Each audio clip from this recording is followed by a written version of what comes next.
بسم اللہ والحمد للہ والصلاة والسلام علی سیدنا و مولانا رسول اللہ وعلی آلہ وصحبہ ومن والاه اما بعد۔ ضرورت مندوں کو زکوٰۃ کے پیسوں سے کیا طبی اشیاء جیسا کہ آکسیجن کے سلنڈر یا ماسکس یا اس طرح کی چیزیں خرید کے دے سکتے ہیں؟ اور کیا ایسا کرنے سے زکوٰۃ ادا ہو جائے گی؟ تو جاننا چاہیے کہ زکوٰۃ اصل میں مسلمان فقیروں کا حق ہے، اور اصل میں ان فقیروں کو ان پیسوں کا مالک بنا دینا ہوتا ہے۔ لیکن اگر فقراء لاپرواہ ہیں اور ان کی کیفیت اس طرح ہے کہ اگر ان کے ہاتھ میں پیسے دے دیے جائیں تو وہ بے جا خرچ کر کے ختم کر دیں گے اور اپنی ضرورت ان کی وہ پوری نہیں کر سکیں گے۔ یعنی جیسا کہ بعض لوگوں کو اگر پیسے مل جائیں تو غریب رہنے کے باوجود بھی وہ شراب پینے میں یا جوا کھیلنے میں یا اس طرح کی چیزوں میں پیسوں کو ضائع کر دیتے ہیں، اور پھر فقیر کے فقیر ہی رہتے ہیں، ان کی ضرورتیں بھی تکمیل نہیں ہوتی۔ تو ایسے لوگوں کے لیے اگر آپ سامان کچھ خرید کے جو ان کی ضرورت کا ہے، یا ان کے بچیوں کی شادی کروانا ہے، یا اس طرح کی جو ضروری چیزیں رہتی ہیں جو ان کی بنیادی ضرورتوں میں سے ہے، وہ ضرورت کی تکمیل اگر آپ زکوٰۃ کے پیسوں سے کر دیں اور پیسوں کو ان کے حوالے نہ کریں تو ایسی صورت میں جائز ہوتا ہے۔ اور ایک دوسری صورت ہے جس میں اس طرح کرنا جائز ہوتا ہے کہ آپ فقیر کی اجازت سے کریں۔ آپ فقیر سے اجازت لے لیں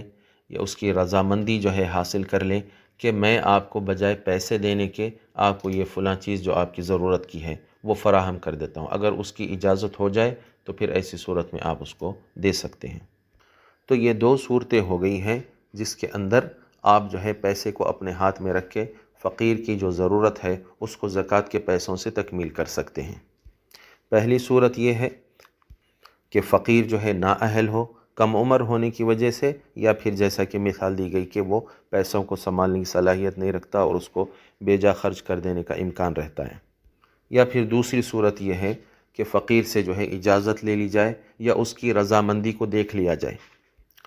یہ دونوں صورتوں کو بھی اگر سامنے رکھا جائے تو یہ دونوں قسم کی صورتیں ایسی حالات میں بھی پائی جاتی ہیں۔ یہ موجودہ وبا کی جو حالت ہے اس میں لوگوں کو اتنی سخت ضرورت ہے آکسیجن کی اور اتنی سخت ضرورت ہے دیگر طبی اشیاء کی، لیکن اس کے باوجود آپ ان غریبوں کو ان میں سے بعض کو اگر آپ پیسے دے دیں گے تو وہ کہیں اور خرچ کر لیں گے، یا گھر میں ان کا آدمی مرتا رہے گا اور وہ لے جا کے پیسے کہیں اور خرچ کر دیں گے۔ یہ اس کا امکان رہتا ہے۔ اور دوسرا، غریبوں سے اکثر سے اگر یہ پوچھا جائے کہ ہم بجائے پیسوں کے آپ کو یہ سلنڈر وغیرہ فراہم کر دیتے ہیں، تو زبان سے ان کا کہنا ضروری نہیں ہے، لیکن خود بخود یہ سمجھ میں آتا ہے کہ وہ اس چیز پر راضی ہیں، کیونکہ لوگ تڑپ رہے ہیں اس چیز کو حاصل کرنے کے لیے، تو گویا کہ ان کی طرف سے خود بخود یہ رضامندی ہے۔ لہذا یہ دونوں چیزوں کو پیش نظر رکھ کے اگر اس طرح کی اشیاء زکوٰۃ کے پیسوں سے بھی مستحقین کو، مالداروں کو نہیں بلکہ مستحقین کو جو زکوٰۃ کے مستحق لوگ ہیں، غرباء ہیں، فقراء ہیں، ان کو، تنگ دست لوگوں کو اگر یہ فراہم کیا جائے تو ایسی صورت میں یہ بالکل جائز بھی ہے اور اس سے زکوٰۃ ادا بھی ہو جاتی ہے۔ واللہ ورسولہ اعلم واحکم۔